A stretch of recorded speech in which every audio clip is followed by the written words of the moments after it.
Are you guys ready? We're ready. Yeah. All right, we're going to go ahead and call the meeting to order. It is 1:06, and first thing I'd like to do is roll call. Cynthia Comparin, Irma, Here. Matilda, Letty, Here. Leanne, Here. Susie, Here. Grace. We have an absence that we already know about through Grace, and then we have a vacant position. So we have enough to make a quorum. So congratulations, first one we've had in a while. All right, let me go ahead and finish this, and I'll sign it.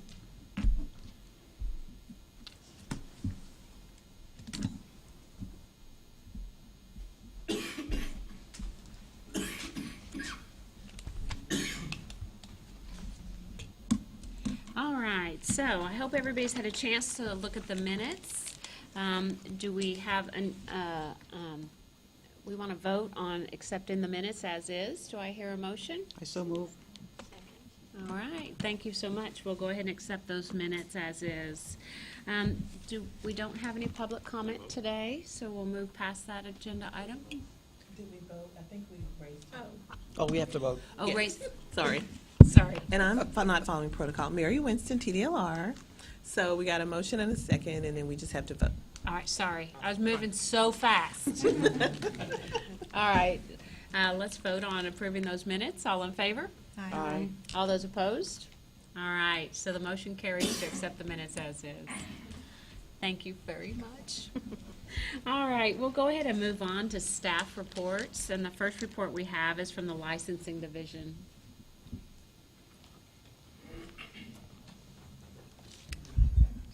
Good afternoon, advisory board members. Leonard Rivas with the licensing division. How are you doing? Hey, Good. When we last met in November, I provided numbers to you for the first quarter through the fourth quarter FY 2017. Today, in your licensing report, I have numbers, total numbers for fiscal year 2017 and through January fiscal year 2018. I'll take a moment to go over the total numbers for fiscal year 2017. In 2017, we issued 400 new licenses. We renewed 2,751 renewals, where the total population for the fiscal year of 2017 was 5,567. January fiscal year 2018, we've issued 41 new licenses, renewed 213, and the total population for as of January is 5,635. For provisional dietitians, for fiscal year 2017, we issued 8 new licenses. We renewed 2 for a total population of 9. And for the first quarter for FY 2018, we issued 3 new licenses, 1 renewal, and for a total population of 11. And you're probably wondering, how did you issue 3 new provisional licenses? We weren't gonna Exactly. issue anymore. Exactly. That was my question. Okay. I was just waiting to Yeah. get done. So what happened was the online system allowed them to apply for a provisional license. So the 3 applicants applied in August for a provisional license. We did issue the license after September 1st. However, the 3 licenses that we did issue after September have all upgraded to full license since Okay. then. So we have no new provisional licensed So dietitians. it netted itself out. Right. On that note, our IT department has disabled the ability to apply for a provisional license online and to renew a provisional license online. Okay. And we cannot in-house access that transaction as well in the database. So for those provisional licensees right now, so when they expire, they will either have to apply for, A full license, correct, okay. and they will not be allowed to renew. So they'll just, Do they know that, or are they gonna They- accidentally discover it? They do know that. We've made phone calls to each one of them to let them know, you need to take the CDR exam as soon as possible. When your license, when your provisional license comes up for renewal, you have to upgrade, well, not upgrade, you have to apply for an initial license, full licensed dietitian. Okay, great. Okay.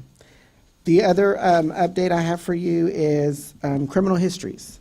We talked about doing criminal history checks at previous advisory board meetings, and as of November, we started criminal history checks on all renewals for dietitians.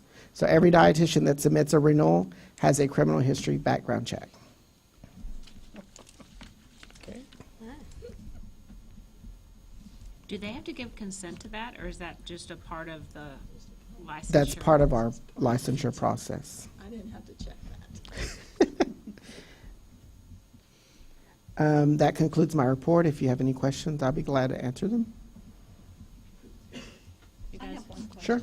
Do you have an idea of when those last provisional licenses and those renewals will be so that those are no longer on the record at all?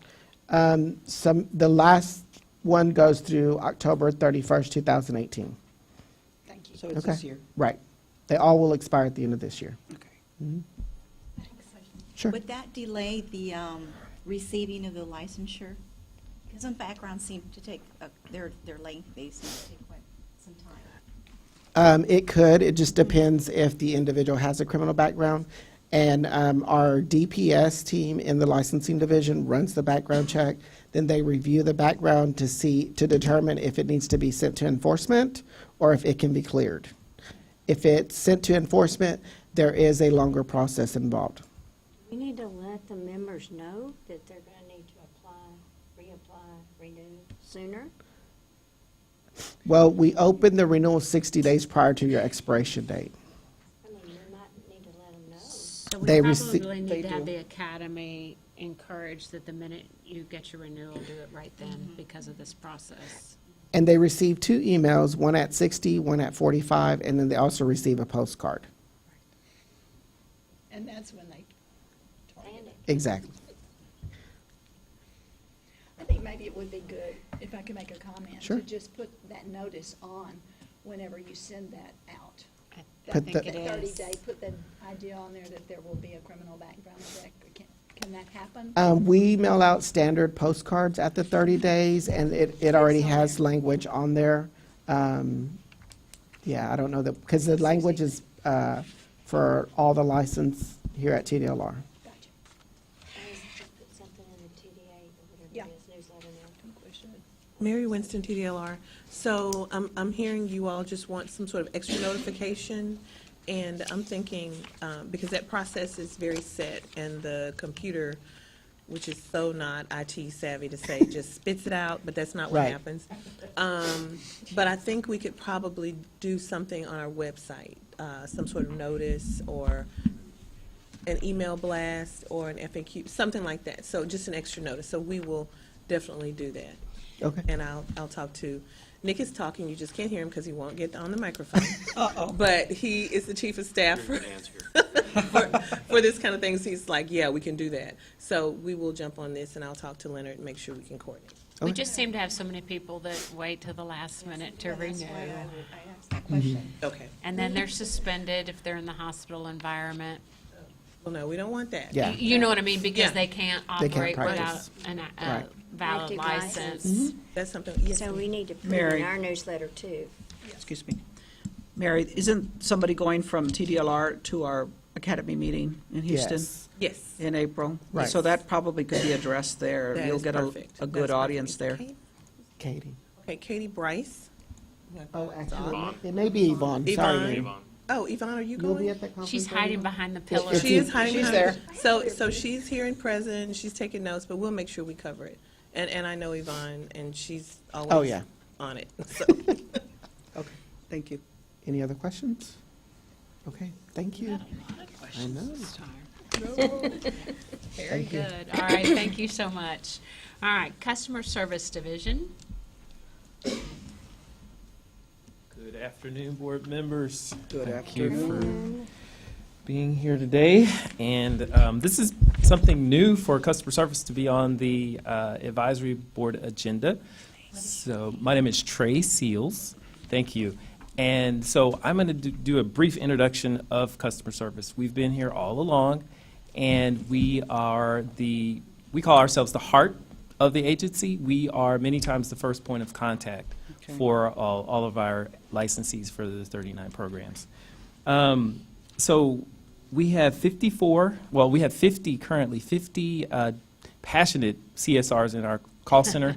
They work both in our headquarters down at our EOT location, and also we have folks who work from home. We answer approximately 2,000 calls per day, and in the last year, and this is before the new programs in November, in the last year we had over 500,000 contacts. And that includes phone calls, that includes emails, that includes customers who do walk into our lobby at our headquarters. We do also respond to questions over our social media pages through Facebook and Twitter.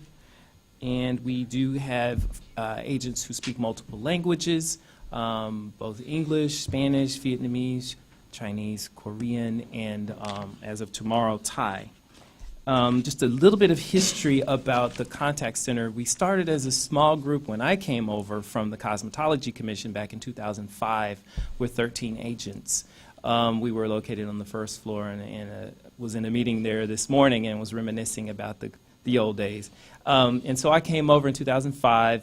That was a big year for the agency. We had over 250,000 licensees just with the cosmetology program, and it's been an exciting journey ever since. So it's about 13 years that I've been with the agency. To specifically move on to statistics, you should, I believe, have this report there in your report, and if you'll notice that it looks like in the beginning of the fiscal year this year in September, we averaged about 680, close to 700 calls and emails, and it's a pretty even split. It's not 50-50, but I'd like to point out that this industry does use email about as much as they do the phone channel. We love email because it is not as, in the moment and as much pressure to handle those right away. But while you do notice that there are not, a large number of calls, as a group, the medical and health-related professions do represent a large group of our contacts, and that is continuing to rise after November, of course. So just wanted to give a brief introduction and to let you know that we're here, that we are working really hard in the background, but that now we will also be presenting at advisory meetings. And that will also include one of my managers, potentially, should I not be able to make the meeting due to a conflict in our schedules. But it was very nice to meet you. I'm happy to entertain any questions you have. I think it's interesting how since September, the calls and emails have been continually going down. I noticed that. So I guess what that means is, as we've onboarded with TDLR, there's not as many heightened awareness and questions as we had in the past, because we've done such a good job of communicating proactively, let's hope. I take the same interpretation from those numbers, and will say that that tends to be the historical a spike in the beginning. It's new, people have questions, and so, yeah, it does tend to come back down to what we discover is the new normal for that particular industry. And then some of the industries, it's seasonal, so I haven't quite tracked this one for a very extended period of time. It takes a couple years for us to really get a good sense for the ups and downs and the peaks and the spikes for call volumes. Very good. Thank you. Anything, anybody? Thank you, Trey. Thank you. Thank you. Nice to meet you. Welcome. All right, enforcement.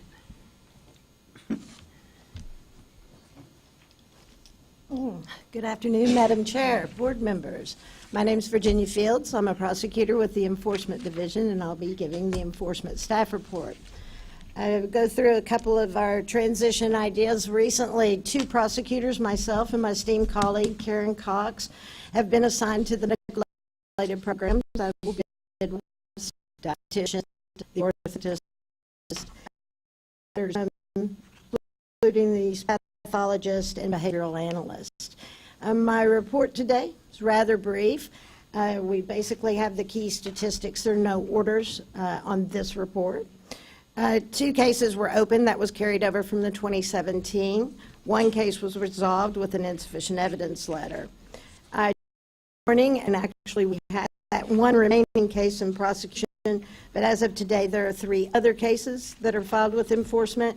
1 is a criminal background evaluation, and the other 2 are consumer complaints that are currently being investigated. That concludes my report, but I'm happy to answer any questions you have.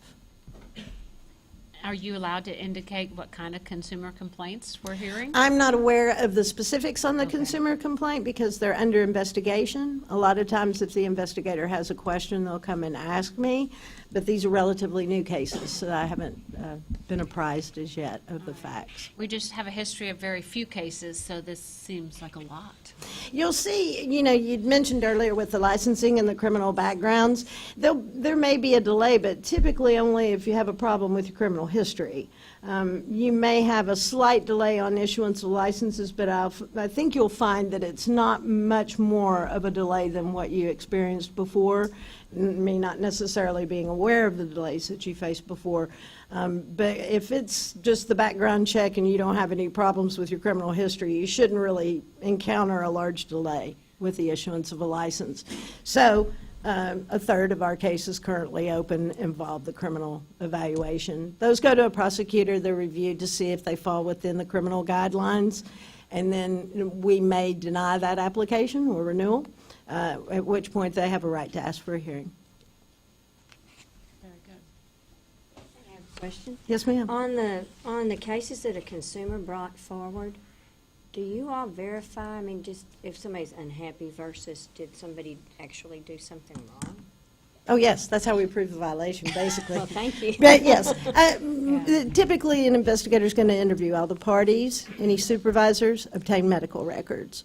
If there's a third-party medical provider that's records may be relevant to the overall evaluation of whether an evaluation, particularly in the standard of care, occurred, then we'll subpoena the third-party medical provider too. That may not necessarily in the dietitian program. You find it in the podiatrist because there's typically a surgery involved. We'll go to the hospital or something along those lines.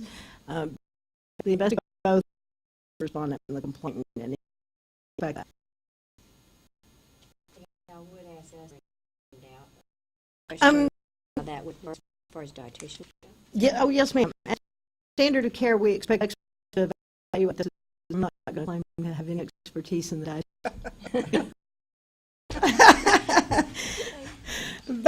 I try, but I'm not going to be a full success on that. Virginia, you look great. Thank you, Mary. Still need experts, okay? Still need experts.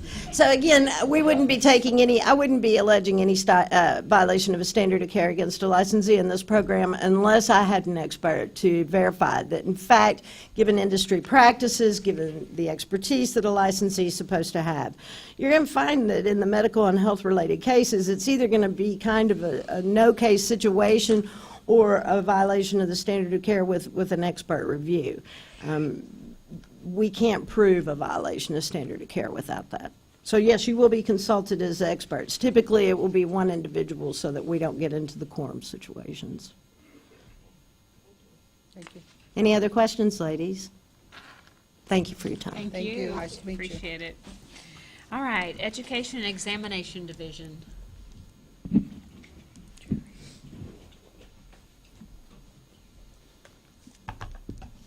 Good afternoon, Madam Chair and board members. How y'all doing? Great. I'm Jerry Gonzalez, and I'm with the Education and Examination Division. Since you all last met, basically, we don't have a lot to report. We've hired 3 new members to our team in Jennifer Prince, Amy Henshaw, and Angela Smith. Also, as noted in your report, we've had on the jurisprudence exam for the end of fiscal year 2017, we had 2,371 individuals take the jurisprudence. And from September through the end of January, we've had 1,030 people take the exam. Also, started last month, we began the auditing of continuing education for renewals. And so far, so good. Haven't had any issues, any concerns, or comments come our way. Hopefully, it'll continue that way. And other than that, still with the legislative changes from last session and the new programs that came over in November, we're busy trying to work with that and continue with as smooth a transition as possible. Other than that, if you have any questions I can entertain, I'd be happy to try to answer them. Well, I think that on the last meeting that we had, we were talking about the jurisprudence exam getting updated. Do we still Yes, have any? well, and ideas? there's, you have rules that are currently being looked at and maybe changes coming your way. So as soon as those changes pass or not, all the jurisprudence exams will be updated to reflect the new changes. Great. Yes, ma'am. Great. Okay. I just know we haven't changed the questions in a long time. Yes, ma'am. Can we change Probably the- do it by memory now. True, false. Could I just ask for maybe that the spelling of dietitians be with the second T rather than with the C? That's in Sure. your meeting reports. Under Statistics audit. and trends under audit. Okay, That comes I'll in- check that. Yeah, on my notes, I have it that way. I think, Mary Winston, I do see one Oh, yeah, I C. see it here. There's one C. Sorry. Yes, ma'am. Definitely get that corrected. This is our That's our educator pet board peeve. member. No, in my notes, it's with a T. There you go, good job. Ray Pizarro, Education Examination Division. I just wanted to follow up on your comment about the JP exam. It is on our radar, as I mentioned last time, that we need to sit down and roll up our sleeves and take a crack at this. And it's not just your JP exams, it's all the JP exams we need to look at. So we're going to look at it as individually, but as a whole on how we could make the same type of changes and improvements so that it'll fit all. We have been gone through, the agency has gone through some calibration and resource changes So you'll see that some of the functions are still the same. You're going to receive everything you've been receiving, but we're strategically positioning our chess pieces so that we can provide better service to you guys and to everyone. So by doing that, we've released some of our duties to another division, which is going to allow us to focus a little bit more. So as Jerry was saying, we'll be able to tackle some of these jurisprudence exam a lot sooner than later. So that's to come. Gotcha. Thank you. I figure you're going to have a lot of standardization, considering the boards made our own up, with probably very few questions correlating to other boards. So, yeah, lucky you. All right, thank you so Thank you. much. I appreciate it. All right, compliance.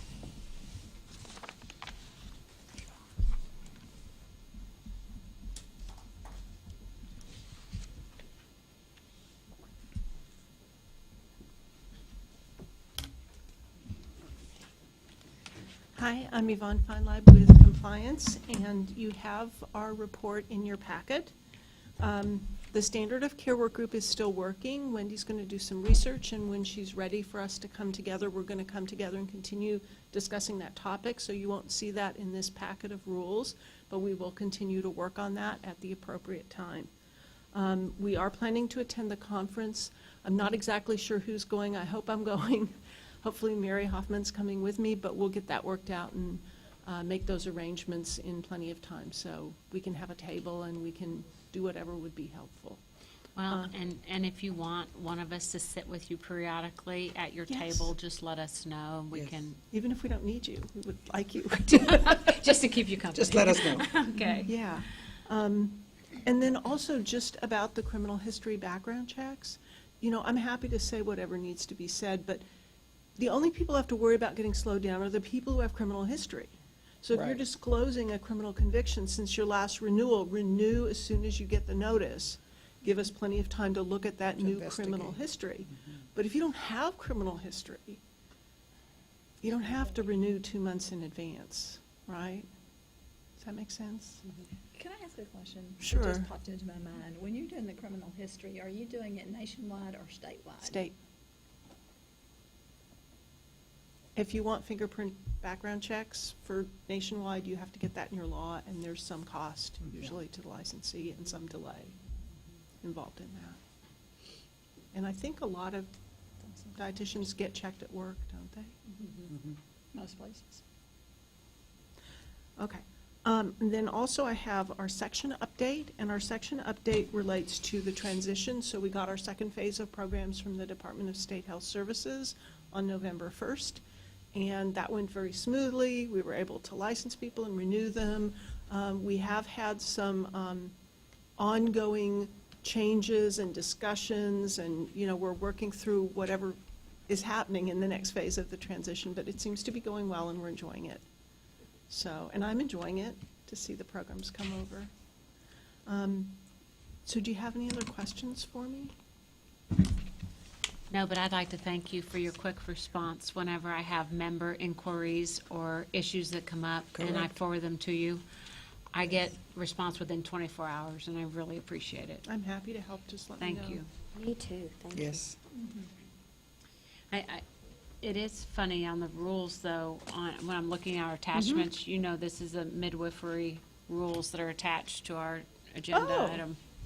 Well, I know those rules too. Yeah, I noticed that, I and don't think wondered. maybe we should vote on those. I don't think these will work. You can make recommendations to the midwives.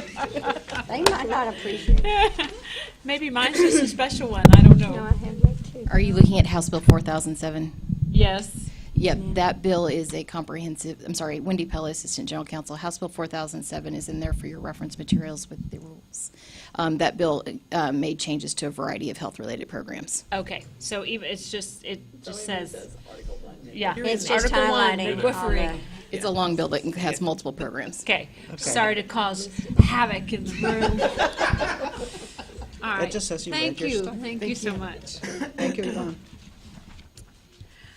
Now, the executive office. Madam Chair and board members, I'm Nick Foenis, TDLR Chief of Staff, here to give you the executive office report, kind of a summary of what's happening around the agency. Thank you again for being here, and we appreciate your service. Since your last meeting, our staff's been busy implementing legislation that was passed over the last 2 sessions of the Texas legislature, and the process continues as we develop and review rules, we communicate to stakeholders, appoint and prep advisory boards, hire additional staff, and deal with exams, education, IT programs, and more.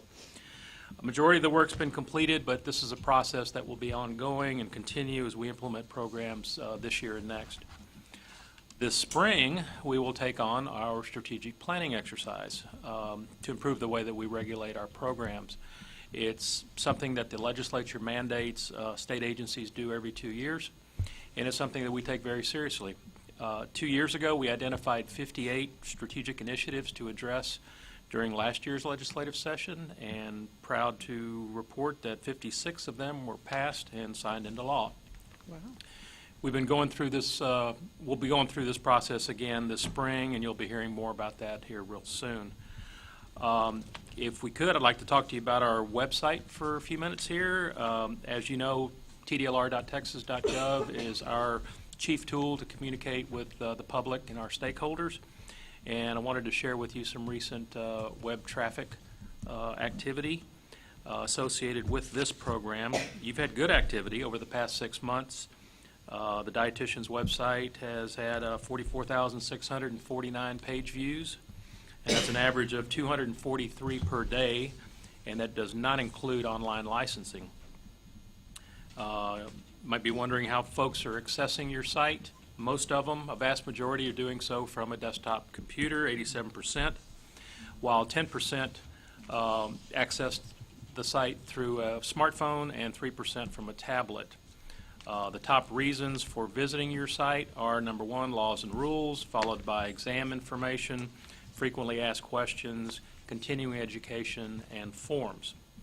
Also want to remind you of our social media accounts. We have a presence on Facebook and Twitter, so please check them out if you'd like to keep up with TDLR activities and news. We also have a listserv. We have more than 4,000 subscribers who receive your various emails pertaining to this program, and if someone is not receiving those notices and would like to, they can subscribe by going to tdlr.texas.gov. Finally, wanted to pat our staff on the back.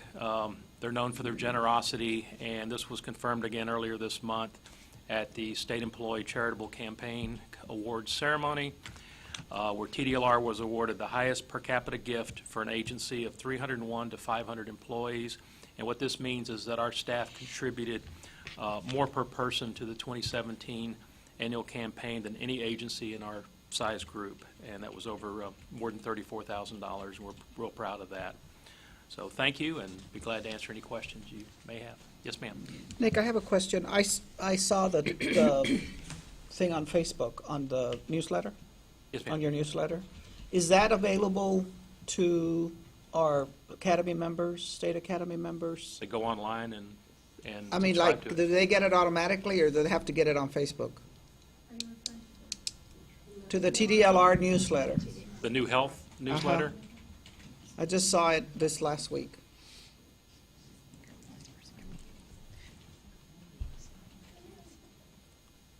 I just thought it would be a good idea to get it. for Right, and if you'd our like to members subscribe, get you it. can also go online and subscribe to Okay. it and get it So you through your have to email. subscribe. Yeah. Yes. Yes. Hi, Mary Hoffman in the Compliance Division. So if you're referring to the TDLR Health Monitor, Right. okay, that is a newsletter that is sent out quarterly from the Compliance Division. Okay. And if they're subscribed to Okay. any of those health-related programs, they will get that. Okay. Okay. So I will tell people. Okay. Thank you. You're welcome. Thank you. Thank you, Nick. Appreciate it. Okay, so now we have our discussion and possible recommendations about our proposed changes to the rules.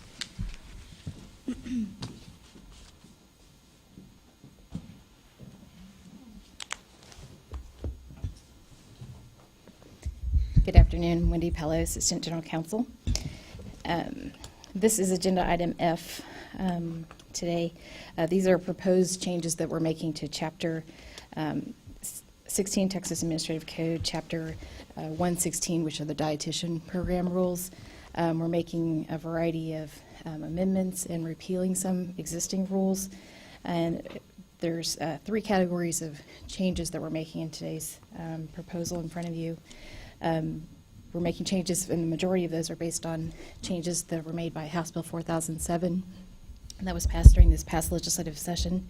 You have a copy of that bill in your materials, and as I was saying earlier, that bill made changes to a variety of health-related programs, and the dietitians' provisions are in Article 8, and they start on page 22 of that bill. So the cleanup for there. The second category, when you look at your proposed rules in front of you, I've separated just kind of give you a highlighted table of contents in a way of the 3 categories of changes.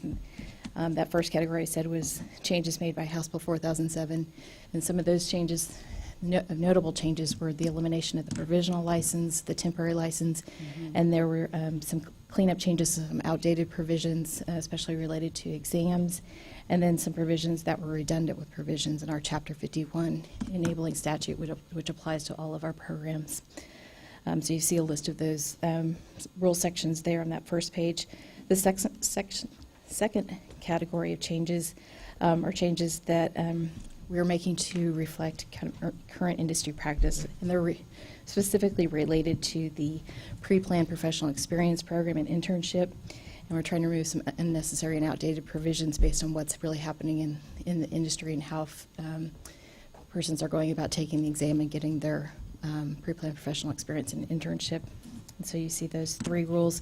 And then on the top of page 2, the third category changes are some cleanup changes that we've identified since the program transferred to us. So those are kind of the highlights of those 3 categories. And I'll walk through the rules in each section. And you'll note in your rule package, I've kind of annotated each rule section to tell you this is a House Bill 4007 change, or this is an industry cleanup change, or it could be there's a few rules in here that have a combination of changes. So I've tried to identify that for you as well.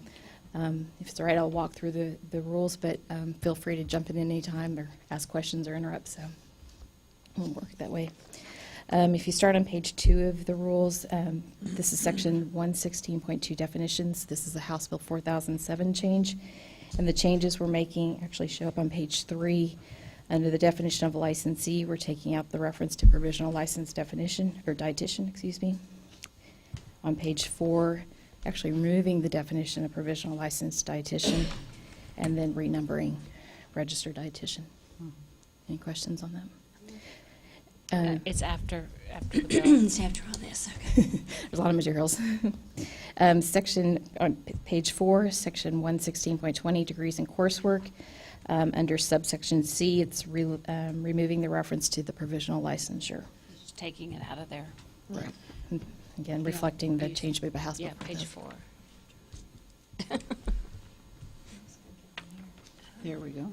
So we're on the same page. Yeah, I want to make sure we're. What I can do here, it's okay. Wait, we'll wait a moment and let everybody I'm get. caught up, okay, sorry. Make sure we're all on the same page. Yeah, I don't want to race through. Sorry, I didn't. What page are you on? And the rule package, I understand, is behind House Bill 4007 in your reference materials. Go to 4. And the page number I'm referencing is actually on the rule package itself. Yeah, so my- it's in here. Okay. It's on the next page, Yeah. a lot in there. Okay. 'Cause I'm having trouble. Yeah, Yeah. so right there. Right So there. where's the bottom of that say, page number? 4.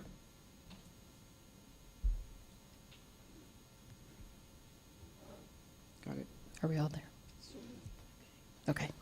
All right. So that was just the cleanup change on that one rule. Page 5 of the rule package, Rule 116.30, pre-planned professional experience program and internships. This is a combination of House Bill 4007 changes and changes to reflect the current industry practice. Our understanding is, I think the rules were set up in the past in terms of folks could take a planned professional experience program and internship that was approved by the Commission on Dietetic Registration, or they could go through a department-approved program. Since the time we've had the program of October 3rd, 2016, we have not had anybody apply for a department-approved alternative plan. And our understanding is from when the program was at the previous board and at DSHS, that had been many years since someone had requested a request. So we've kind of had this alternative plan that no one's using, and it probably is causing confusion as well in terms of having it out there. It's outdated, and if everyone needs to meet the CDR requirements to take the exam, which those requirements include some type of pre-planned professional experience program and an internship, and then education, all of that, which all of those standards meet or exceed the state licensure. To have an alternative plan that wouldn't meet the CDR requirements is going to be a problem if folks try and take that exam. And so we've eliminated that. So those are kind of changes you see here. So instead of having the department approved plan, the department in these rules is saying that we approve and accept as meeting the licensure requirements, those programs and internships as prescribed under subsection C and D. And under C, the pre-planned professional experience program, we just recognized that the program that's recognized or approved by CDR, and taken out what was C2, which is that alternative plan. Because I don't even think they're offering that anymore, even from CDR. No, they're not. So, I'm sorry? Yeah, this whole program's been eliminated. In fact, the terms that are used now are going to be supervised professional practice. Okay, or those are changes that have already been made at CDR? Those are what we see when we look at accrediting programs and looking at what's going to be eventually out there. Eventually, It's gonna- okay, mhm. okay. I can send you the exact terminology if that would be helpful. Right, I think the language is here is still reflecting the statute, but I think right now it's also. It covers us, I It covers believe. it, looking at the Yes. CDR website in terms of what they had to be possible options to do. And the It's minimum whatever hours is- CDR approves. Okay, so. And so CDR, if CDR approves that, it would, having CDR approve it in here covers us. Right. Oh, so that's a sin. I'm not gonna go there. Okay. Yeah. this- Whatever. Are there, I'm not going there. We were having a oh, off-the-record discussion. sure you can have that. You can't do that. We're all in a quorum in an open do meeting that. here, so. Especially in front of our attorney. No. Actually, in I'm front sorry. of the I world. was sharing What'd you with say? more In from front of the world. accrediting We're on YouTube, perspective so. rather than from the- Susie. I'm quiet. Okay, yeah. So I think our understanding and the feedback we're seeing from the board is that it's meeting the current CDR requirements, but it's also meeting the statutory requirements. And oftentimes those are in line, but we still, in terms of, for our purposes in licensing, we've got to meet what the statute requires for licensing purposes.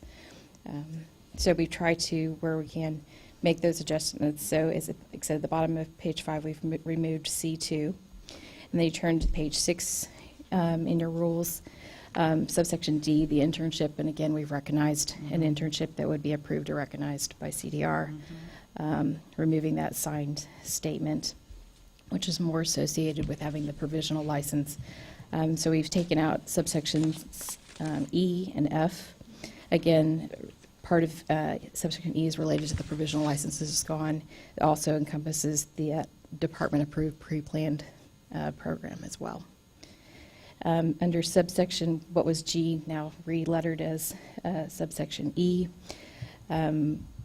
This section originally was applied to applicants who had already taken the CDR exam, had their registration, and were coming to apply for a license. So in those cases, folks could submit their CDR card that was an active status and show proof that they had met their pre-planned professional experience programs and internships, and they didn't need to submit any other documentation. Well, of course, everybody's now following this path, so we've revised this path just to make that clear that it's not an option. This is the way that it's happening. So that's those changes in E, and then subsection. What was subsection H about the provisional licensed dietitian has been removed. Any questions or comments on that section? I commend you for doing such a good job. Oh, thank you. Thank you. We definitely had a team effort, and multiple divisions got together, and only our bill implementation team, so thank you. Bottom of page 6, 116.40, this is the license examination requirements. We've made a slight tweak to the title just to make this license examinations requirements, and we have moved what was a subsection over in 116.41A. We've just relocated that into D, and the reason is because we're removing the rest of section 116.41, so we don't have one little subsection hanging out by itself in a rule. As I said, 116.41 is being removed and repealed. This is due to House Bill 4007 changes, which repealed section 701.255 in the Occupations Code. And this is about the department approving someone's application to make sure that they were approved, and then they could go take the exam. That provision, again, is kind of an outdated exam provision that was in the statute. So we've made the corresponding change in the rules. 116.42, we've just put this in here for context, so you had all the examination provisions that are in that subchapter. We're not proposing any changes. At the bottom of page 7, 116.43, examination failures. This is being repealed due to House Bill 4007. House Bill 4007 repealed section 701.257 in the statute. And this is about folks who had failed the exam a certain number of times, having to get additional education and credit hours and come back to the department. So that was repealed out of the statute. So again, being repealed out of the rules. Page 8 of the rule packet, section 116.44, Texas jurisprudence exam, just removing the references to provisional licensed dietitian and then updating the cross-referenced rules. Still page 8, 116.50, licensed dietitian, the application and eligibility requirements. Under subsection B, removing the reference to someone submitting documentation about the pre-planned professional experience program form, which was with the department approved form. What is now B2, just adding an appropriate cross-reference to Texas Occupations Code. What's now B3, again, this was the change from submitting the CDR registration card, if applicable. Now everyone's submitting it, and it serves two purposes. It shows that they've completed the pre-planned professional experience program or internship, and it also shows that they've passed the exam. So it's one card serves two purposes.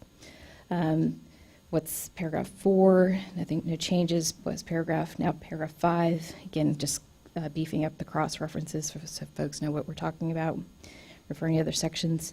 And what was subsection E?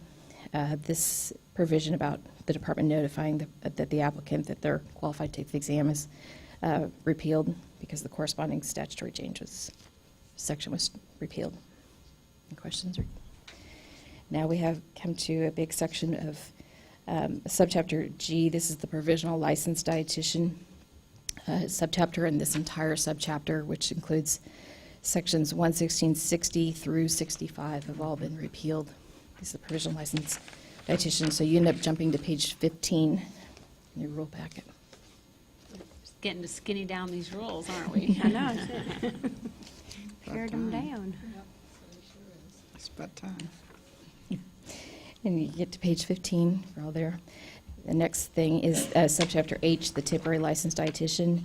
This entire subsection is being repealed. It just contains one rule, section 116.70. So this is being repealed as well.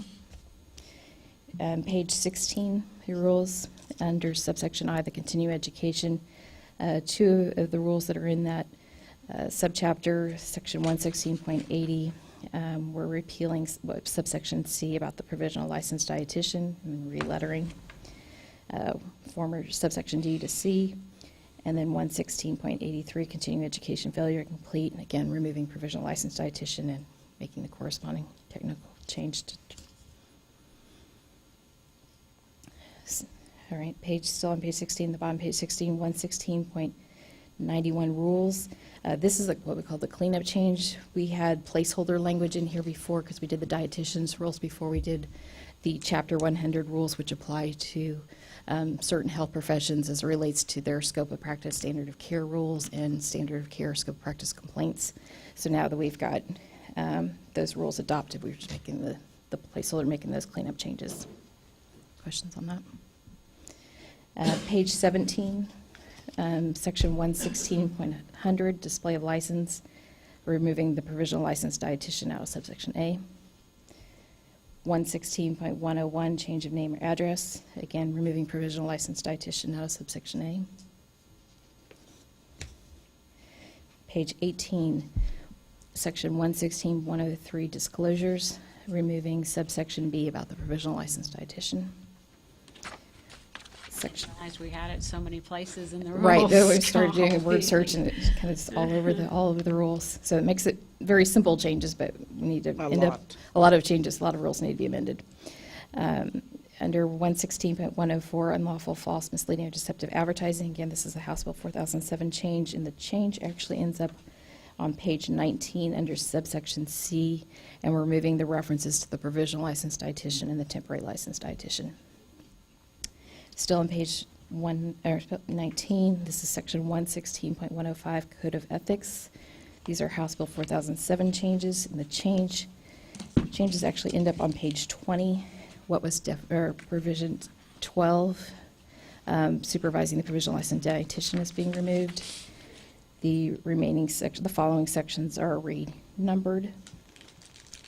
Under subsection B, professional relationships, the change actually ends up on near the bottom of page 21, and that's removing what was subsection C. Make sure I didn't miss anything. B, yeah, subsection C, I'm sorry. On bottom page 21 is the supervising the provisional licensed dietitian and the temporary dietitian. And then subsection D is relettered as C. On page 22, still in that same section, we've noticed in a few of the rules there's some kind of subheadings in here. So on page 22, what was former subsection F, now E, we've just taken out that little subheading for sanctions.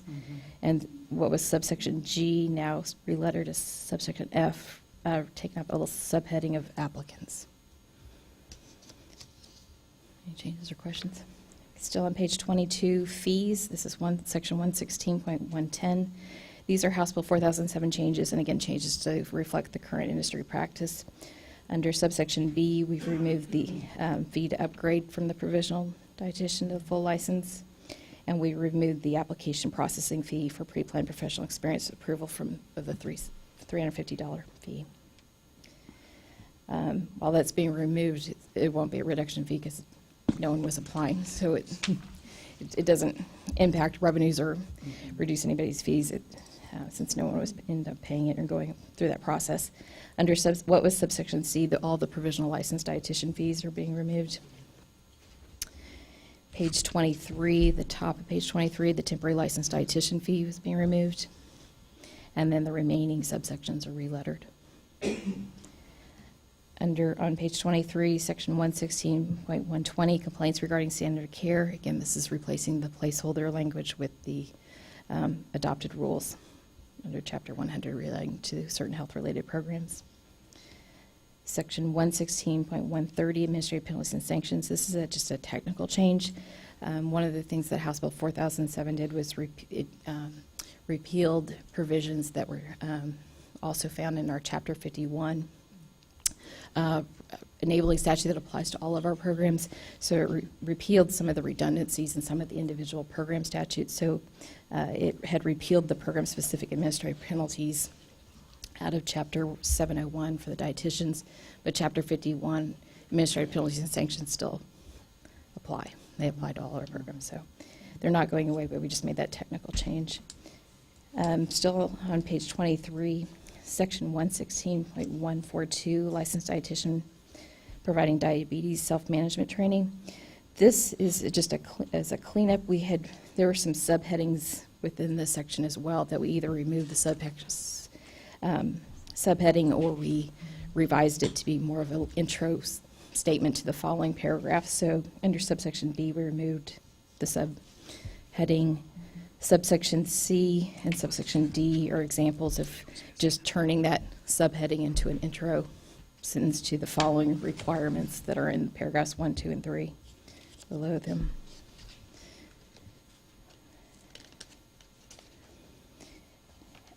On page 25, subsection E, removing the subheading for continuing education. Same on subsection F, removing the subheading. Subsection G, we removed the provisional licensed dietitian provision. What was subsection H, now subsection G, removed the subheading. And what was subsection I, now H, removed the subheading. Any questions or comments or changes? Discussion? Okay. How At many this, pages did you take out when you took out all of that provisional license dietitian thing? that's a good, I didn't do a count, but yeah, just kind of even looking at our page here, we jumped from, what was it, page 9 to 15 or Yeah. something, so. That big. Yeah, and this is not all the rules, these are the rules that changed, so there's provisions that didn't change, like we have renewal provisions and things that didn't change that aren't in here, so. But it, yeah, definitely took out a big chunk of text, we took out 2 subchapters, so. Well, Yeah. truthfully, I like that the 3-year pre-planned experience is not there anymore, because in the previous board, when we would have to review it and go over it, it's a packet like this thick to go through 3 years of learning objectives and what they had to do to accomplish it. It took a ton of time on our committee, so. Right, and Darn, we had it's it not in in there, there but no anymore. one ever applied, and went through that process, so we wanted to make sure we didn't eliminate the Yeah. process that somebody would use, but no one Yeah. was using it, so. Very It good. seemed to be outdated, so that's why we wanted to make sure it reflected kind of current industry practice. All right, anybody have any questions about the rules? All right. Do I hear a motion to publish the proposed rules in the register? So move. All in favor? Aye. All those opposed? All right. Thank Motion you. carries to publish rules. Yeah, thank you. We're trying to get those submitted by this coming Monday's deadline, and hopefully they'll be in the April 16th Texas Register that Friday, and open for a 30-day public comment period. Very And good. the next step, we'll bring those rules and any public comments we get back to you at your next meeting. Okay, thank you. Thank you, Wendy.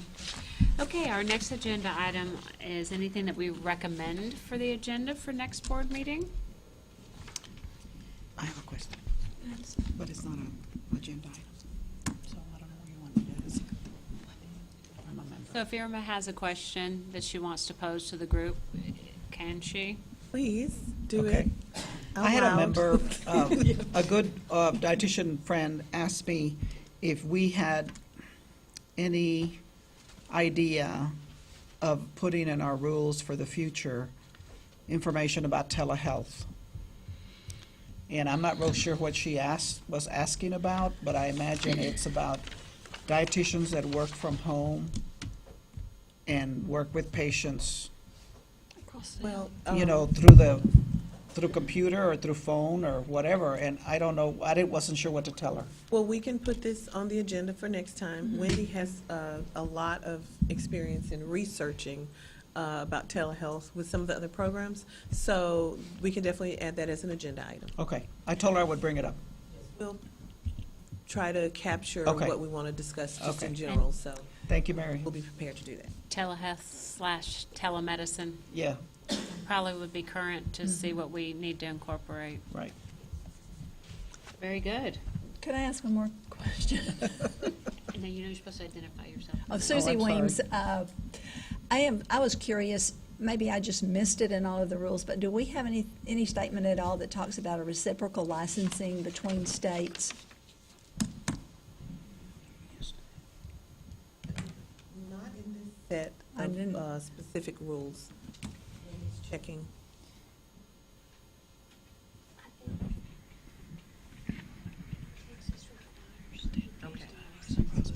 She's keeping me honest.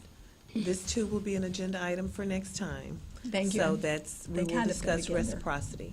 No, these aren't, they're different. They're different things, Yeah. but Okay, thank you for putting those on the agenda for the next Yes. time we get together. And of course, for the next time, we'll have back public comments from the posting in the Register of the Rules. So Wendy will have those tabulated, and we'll review those with you guys. very good. All right, anything else? I have a question. Say your In name. regard, my name is Letty Moreno Brown. In regards to the telehealth, telemed, there's certain specialties, and so I'm going to throw one out there, renal dialysis. And I know that this is going to be coming up in the future. I was just told about it within a company. And so would that would that be like a general ruling? I'll give you an example. For writing orders, like in the hospitals, dietitians are allowed to write orders. In certain subspecialties, their companies will not allow it, even though they work with the state of Texas. So that's always going back and forth. Dietitians fight for that right. So I don't know if that could be included in there. I don't know how, if it has to be generalized. So the companies would allow the dietitians to be able to do this as their scope of practice. Okay, well, thank you. This will, with this specific leaning, but in general as well, you provided a nice topic of research, so we can discuss it next time. And specifically, we do want to touch on renal dialysis. Yes, thank you. All right, anything else? All right, so let's talk about our next meeting. If we could look at blocking our calendars from April 30th to May 4th. Madam Chair, Nick Voinas here. We've got some dates that are available for you to consider. Wednesday, May 2nd, Thursday, May 3rd, and Friday, May 4th of that week.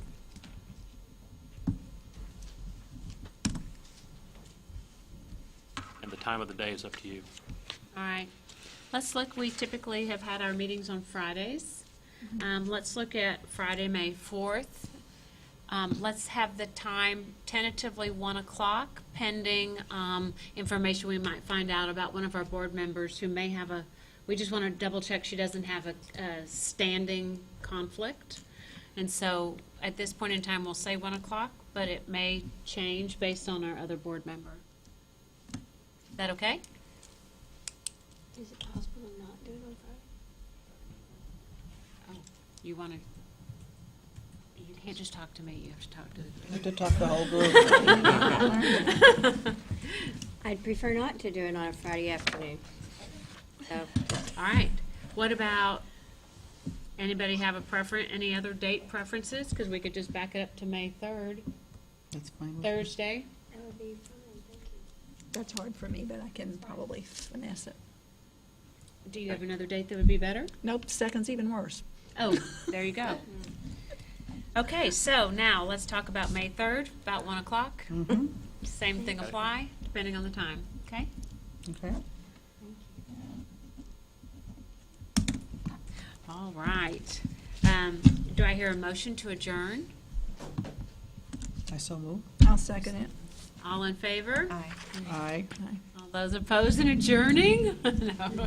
All right, we'll adjourn, and I have the time to be 2:06. Thank you.